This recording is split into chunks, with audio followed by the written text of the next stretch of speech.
Pemirsa, sepanjang tahun 2025, wilayah Madiun Raya dilanda berbagai peristiwa besar. Mulai dari kasus hukum yang menyita perhatian publik, bencana alam, kecelakaan tragis, hingga peristiwa kemanusiaan yang mengusik rasa keadilan. Sejumlah peristiwa meninggalkan luka, sebagian menjadi pelajaran dan lainnya menguji kekuatan sosial masyarakat. Inilah catatan akhir tahun Kaleidoskop Madiun Raya 2025, peristiwa yang pernah kita saksikan bersama.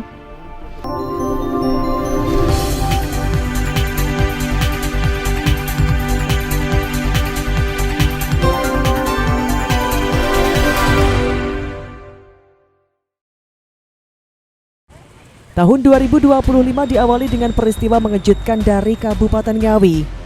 Warga desa Dadapan, Kecamatan Kendal digegerkan dengan penemuan sebuah koper berwarna merah berisi mayat seorang wanita di saluran air sekitar tempat pembuangan akhir sampah.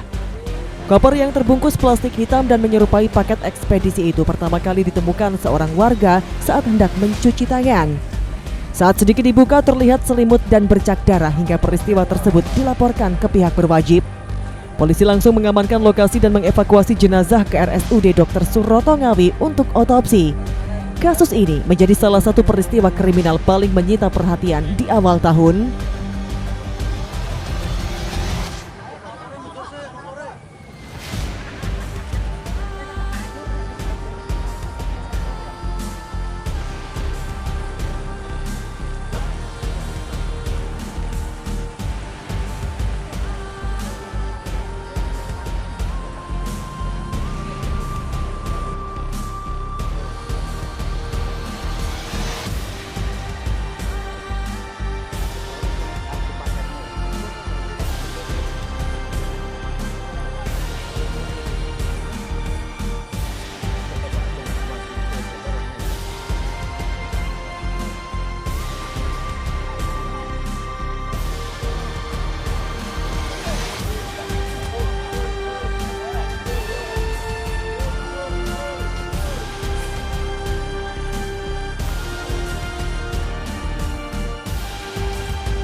Ceritanya gimana tadi, Mas? Tadi kan buang sampah, terus kebetulan mau cuci tangan di sungai, terus saya lihat ada paketan, kayak semacam paketan lah, besar gitu loh. Saya pikir apa itu punya siapa yang jatuh kan gitu loh.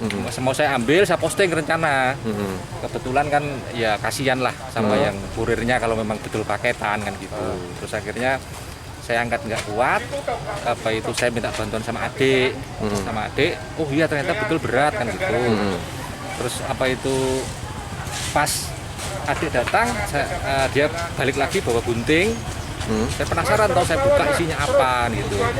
Akhirnya loh, saya buka kok ada selimut gitu, kayak kopernya saya gunting ada selimut, terus ada semacam kayak bercak darah. Akhirnya saya tidak berani lanjutin. Kebetulan ada teman lagi, ada orang lagi yang buang sampah. Saya minta tolong untuk hubungin yang berwajib, terus dia akhirnya hubungin itu Polsek Kendal. Jadi sempat dibuka, Mas ya? Sempat saya buka. Apa isinya itu ya? Yang saya lihat selimut. Selimut ya? Ada mayat, ada nggak mayat? Belum kelihatan, hanya selimut sama koper itu? semacam bercak darah. Di dalam koper? Iya. Koper warna apa itu? Marun, merah marun kayaknya. Merah marun ya kopernya? Jadi awalnya Mas buang sampah? Ya, Cukup gede, Mas, kopernya ukurannya? ya lumayan. Lumayan ya? Yang gede itu. Memasuki bulan Maret, Kabupaten Magetan menjadi salah satu daerah yang melaksanakan pemungutan suara ulang atau PSU. PSU digelar sebagai bagian dari proses demokrasi untuk memastikan keabsahan hasil pemilihan. Sejak pagi hari, petugas KPPS melayani pemilih di tempat pemungutan suara dengan pengawasan ketat dari penyelenggara pemilu dan aparat keamanan. Proses PSU berjalan tertib dan kondusif, serta menjadi perhatian publik karena menentukan arah pemerintahan daerah ke depannya.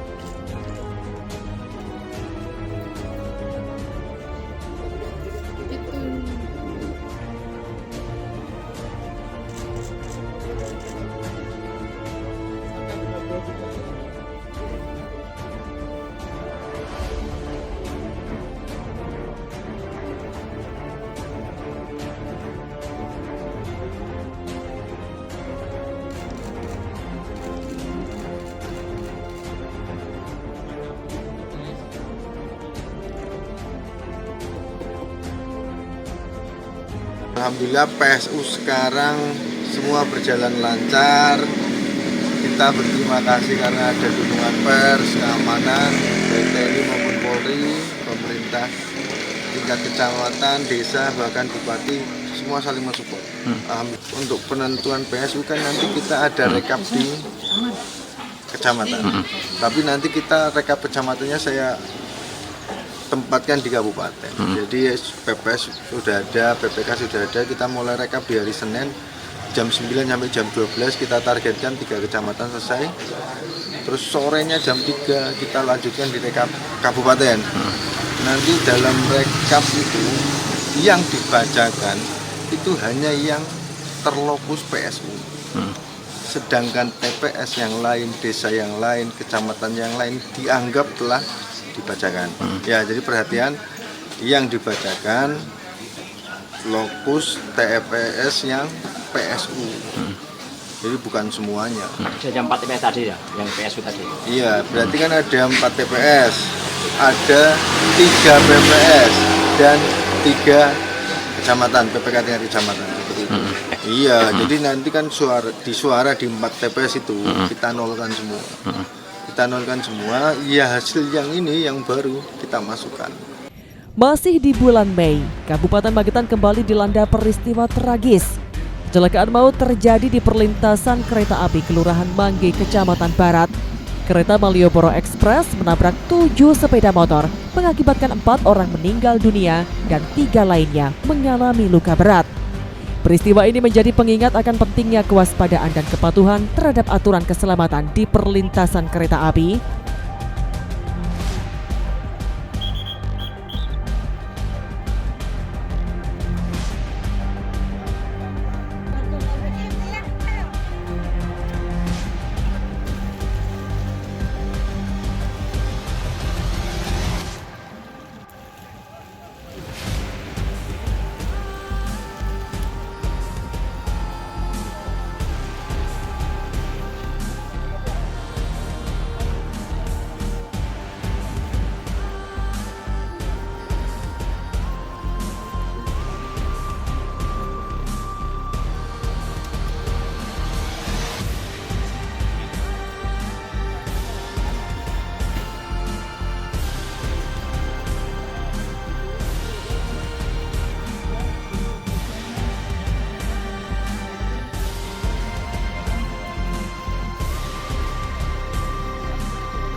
Kesempatan ini kita dari petugas kepolisian melaksanakan olah TKP kejadian kecelakaan lalu lintas yang melibatkan kereta api Malioboro Express yang bertujuan dari Yogyakarta ke Madiun, di mana tadi menyambar 7 kendaraan roda 2 yang saat ini korban kecelakaan tersebut sudah dengan segera kami laksanakan evakuasi menuju ke Rumah Sakit Saidan Magetan dan juga Rumah Sakit Iswayudi, Rumah Sakit Angkatan Udara Iswayudi. Dan kami saat ini bisa menyampaikan data awal korban meninggal dunia, 4 orang meninggal dunia dan 3 orang luka berat.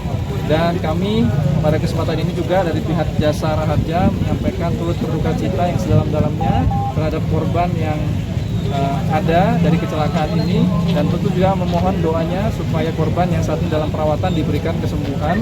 Dan juga yang berikutnya kami akan segera melaksanakan olah TKP untuk membuat terang terjadinya kecelakaan ini dengan mengumpulkan keterangan yang ada di lokasi, memeriksa saksi-saksi, dan juga melaksanakan olah TKP menggunakan scientific investigation yang kita miliki di kepolisian. Untuk kronologisnya gimana sih? Kronologis awal tadi ketika kereta Mata Raja itu melintas dari arah Madiun menuju ke arah Yogyakarta, itu palang perlintasan sudah tertutup. Kemudian oleh petugas perlintasan kereta api itu ketika kereta sesaat setelah melintas dibuka, kendaraan-kendaraan yang sudah menunggu tadi 7 buah kendaraan roda 2 itu melintas. Ternyata ada kendaraan ada kereta lagi yang melintas dari arah Yogyakarta yang menuju ke arah Madiun, yaitu Malioboro Express. dan ini terjadilah kecelakaan lalu lintas ini. Dan ini akan kita dalami, itu keterangan sementara. Kita akan dalami bagaimana sesungguhnya yang terjadi, terang benerangnya nanti oleh Satreskrim Polres Magetan akan kita laksanakan pendalaman. Pada bulan Juli, Kota Madiun menjadi sorotan dalam penegakan hukum. Satreskrim Polres Madiun Kota mengungkap kasus dugaan korupsi di Perumda BPR Bank Daerah. Seorang mantan pegawai ditetapkan sebagai tersangka atas praktik markup pinjaman, kredit fiktif, dan penggelapan dana nasabah. Hasil audit internal dan pemeriksaan BPKP Jawa Timur mencatat kerugian negara mencapai lebih dari 8,7 miliar rupiah. Kasus ini menjadi salah satu ungkap kasus korupsi terbesar di Kota Madiun sepanjang tahun 2025.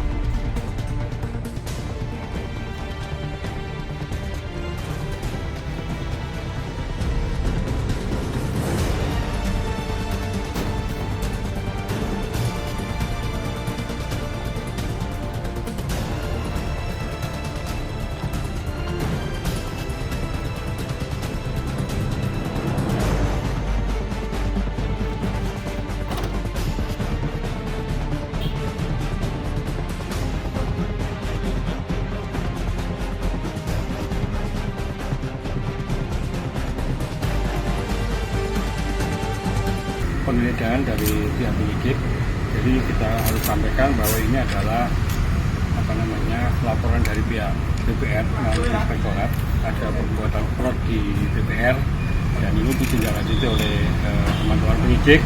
Hari ini beliau melakukan setelah memanggil beberapa saksi, ini dikembangkan untuk melengkapi kebutuhan penyidikan. Jadi klien kami BPR Perumda Kota itu ini semangatnya sama dengan semangatnya Pak Wali sama Wali di Asta Karya ya. Di nomor 7 itu kan ada pemerintahan yang bebas korupsi. Ini semangatnya sama, jadi ini kita sangat mendukung dan kita akan terbuka banget dengan teman penyidik agar bisa segera membongkar yang fraud yang terjadi di BPR supaya segera selesai. Memasuki bulan November, Kabupaten Ponorogo menjadi pusat perhatian nasional. Komisi Pemberantasan Korupsi melakukan operasi tangkap tangan terhadap Bupati Ponorogo, Sugiri Sanjoko. Pasca OTT, suasana rumah dinas Bupati tampak sepi dan dijaga ketat. Sementara pengamanan juga ditingkatkan di Mapolres Ponorogo.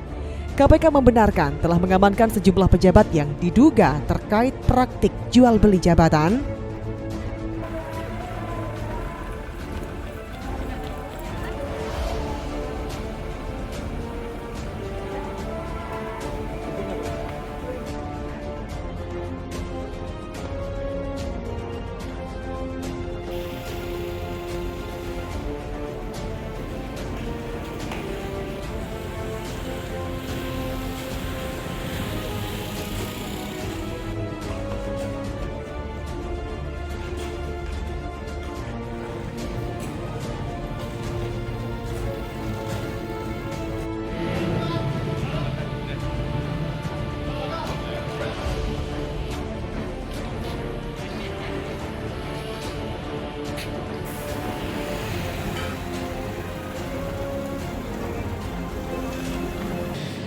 Benar bahwa pada hari ini ada kegiatan tangkap tangan oleh KPK di wilayah Jawa Timur dan salah satu pihak yang diamankan adalah Bupati Ponorogo. Terkait siapa saja yang diamankan, jumlahnya berapa, kemudian terkait dengan perkara apa, nanti kami akan update secara berkala karena saat ini tim masih di lapangan. Diamankan, kemudian barang buktinya apa saja. Pada bulan Agustus, Ponorogo diguncang kasus pembunuhan seorang wanita muda. Jasad Alif Rahayu Arianti atau ARA ditemukan di kawasan hutan Gua Lowo, RPH Sampung.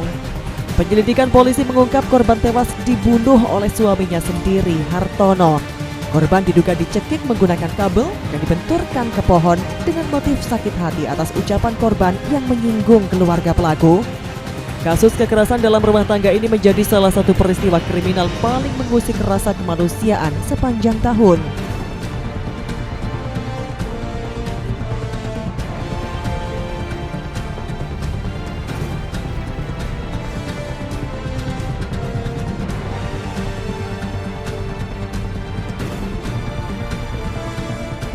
Terus itu laki atau perempuan? Perempuan. Perempuan. Iya. Jenengan kenal? Ya nggak kenal, orang jauh itu, bukan orang wilayah Sampung, bukan orang wilayah Sampung kayaknya kok. Bukan orang sini. Iya. Kondisinya gimana? Mayatnya ada bekas luka atau apa? Ya itu namun getem-getem gitu aja mukanya kan. Yang lihat persis itu teman saya yang laporkan ke polisi. Pakaiannya apa? Pakaiannya pakai kotang doang ya. Sama sepan. Pakai kotang Iya. sama celana pendek gitu. Celana sepan kayaknya.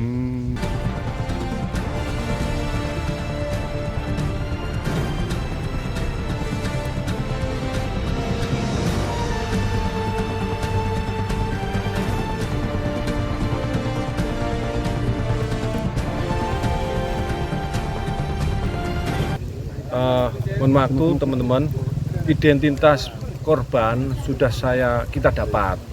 Mohon waktu, kita belum berani menyimpulkan bahwa ini pembunuhan atau temuan mayat ini pembunuhan atau yang lainnya. Nanti mohon waktu, kami akan lakukan otopsi. Kesimpulan otopsi nanti akan bisa memperjelas terkait permasalahan ini. Ada lagi? Ada luka-luka dan bagian wajah? Luka-luka masih belum, karena kan harus dokter nanti yang sekilas mungkin ya ada luka lebam mungkin karena pukulan benda tumpul mungkin ya. Tapi saya belum bisa berani menyimpulkan, tapi nanti menunggu hasil otopsi dari dokter. Itu di bagian mana saja?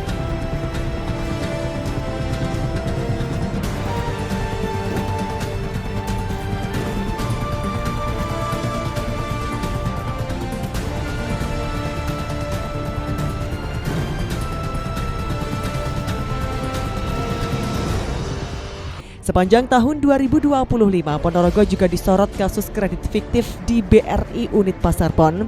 Kejaksaan Negeri Ponorogo mengungkap praktik pemalsuan data KTP puluhan warga untuk pengajuan pinjaman fiktif senilai ratusan juta rupiah. Sejumlah tersangka ditetapkan termasuk mantan pegawai bank dan pihak luar sebagai calo, sementara satu tersangka lain masih dalam pencarian.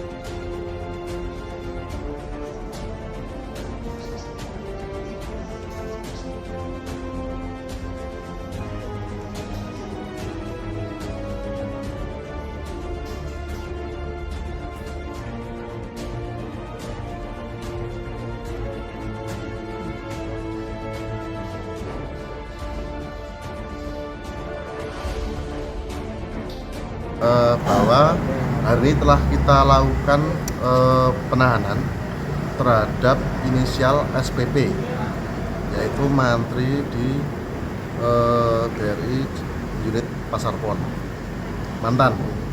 Jadi selama 20 hari ke depan dari hari ini sampai tanggal 23 Juni 2025.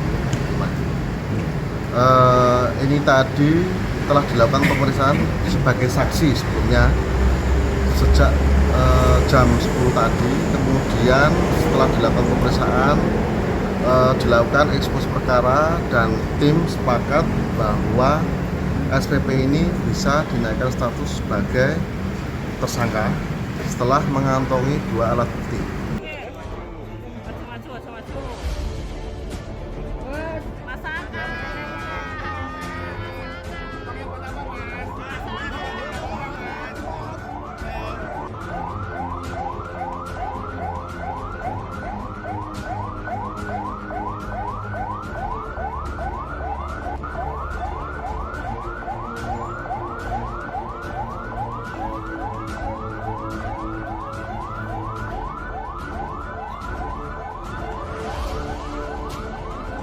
Sepanjang tahun 2025, bencana tanah longsor berulang kali terjadi di wilayah Madiun Raya.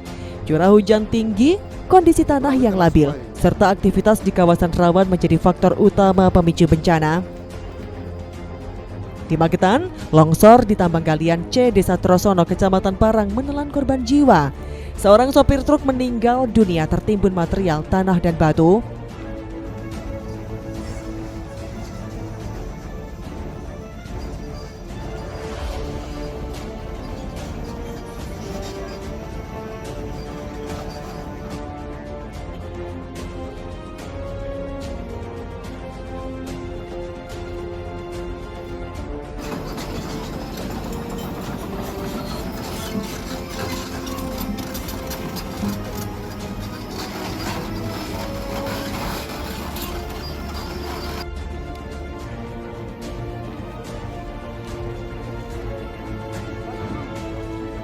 Kendalanya apa, Komandan?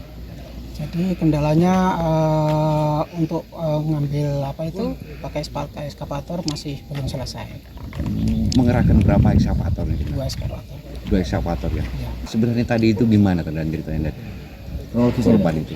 Jadi ada informasi tadi jam 8 ada longsor di TKP sini di Dusun Kletek, Desa Trosono, Kecamatan Parang. Jadi dua orang ngobrol di TKP, satu Pak Angga itu bisa lari, untuk yang satu Pak Surono itu nggak bisa lari jadi langsung tertimbun material. Ketinggian tebing sampai berapa tadi? Kurang lebih sekitar 15 meter. Lebih ya dan ya. Dan korban di lokasi itu sedang aktivitas atau seperti apa nih? Ngobrol, sedang ngobrol sama temannya itu. Ngantri muatan gitu. Ngantri, informasinya begitu, ngantri muatan. Tapi ada labrak yang bekerja di situ atau gimana? Ya ada pekerja yang di dalam ada pekerja terus ngantri untuk diisi itu apa? Muatan. Pasir, muatan. Ngobrol sama temennya Pak Angga itu, yang ngasih tahu tambah Pak korban, informasinya dari Pak Angga ngasih tahu kalau ada longsor gitu.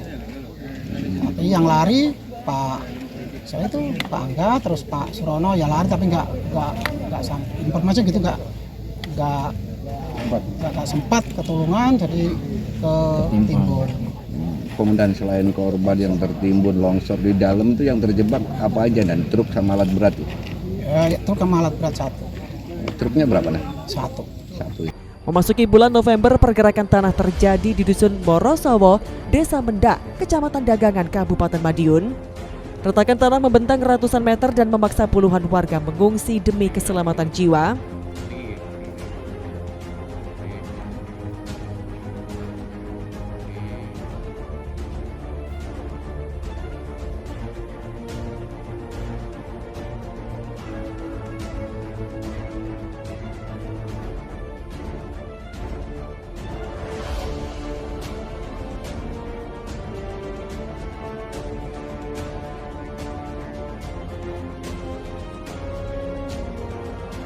Gerimis-gerimis gitu.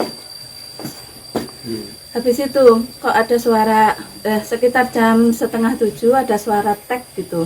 Dilihat ternyata itu ada retakan itu. Terus ayah anak saya itu mengamankan motor dibawa ke tempat yang aman. Habis itu kita semua pada ngungsi ke atas ke musola. Takut nggak Bu? Ya takut lah Mas. Terus kita surat-surat sertifikat ya, terus KTP semuanya kita amankan, kita bawa ke satu tas terus kita ngungsi ke musola situ. Berarti pada saat itu warga sini semua ngungsi Bu ya? Enggak semua Mas, hanya leasing rumahnya kena retakan. Ada berapa orang sih Bu? Yang kemarin yang ngungsi 6 kakak. 6 kakak Bu ya? Okay. Cuma 1 malam itu aja? Okay. Habis itu kembali lagi? Habis itu besoknya cerah, kita sudah tenang, sudah aman. Tapi nek hujan gitu ya takut Mas.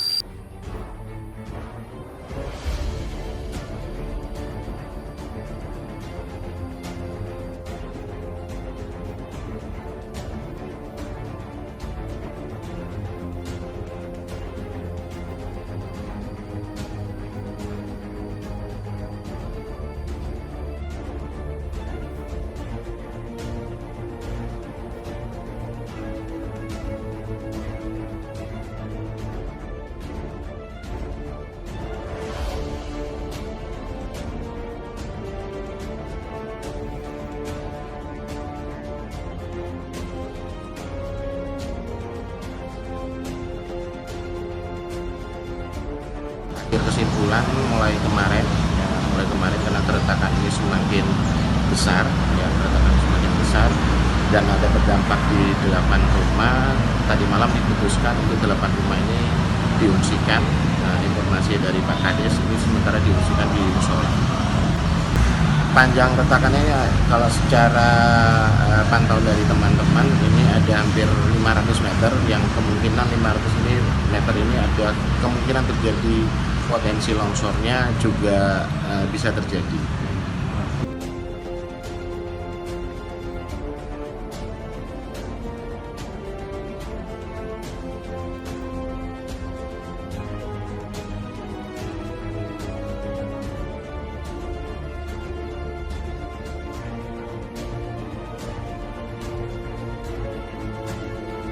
Menjelang akhir tahun, longsor kembali terjadi di Desa Wagir Kidul, Kecamatan Pulung, Ponorogo. 2 rumah warga rusak parah dan sejumlah kendaraan tertimbun material tanah. Peristiwa-peristiwa ini menjadi catatan penting akan tingginya kerawanan bencana hidrometeorologi di wilayah Madiun Raya.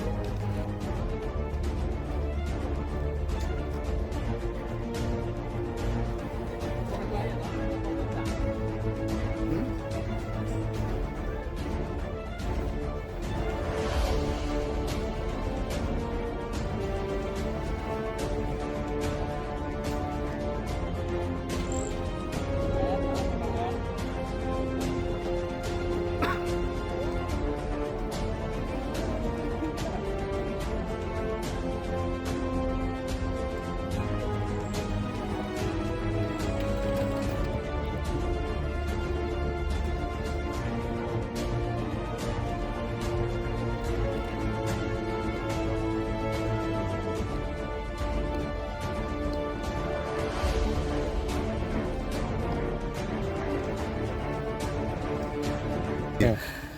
Kejadiannya kemarin saya seperti apa, Pak? dikabarin dari teman tetangga saya. Saya waktu itu sama keluarga semua kan kerja meresapi di kandang. Jadi situ si rumah nggak tahu pasang.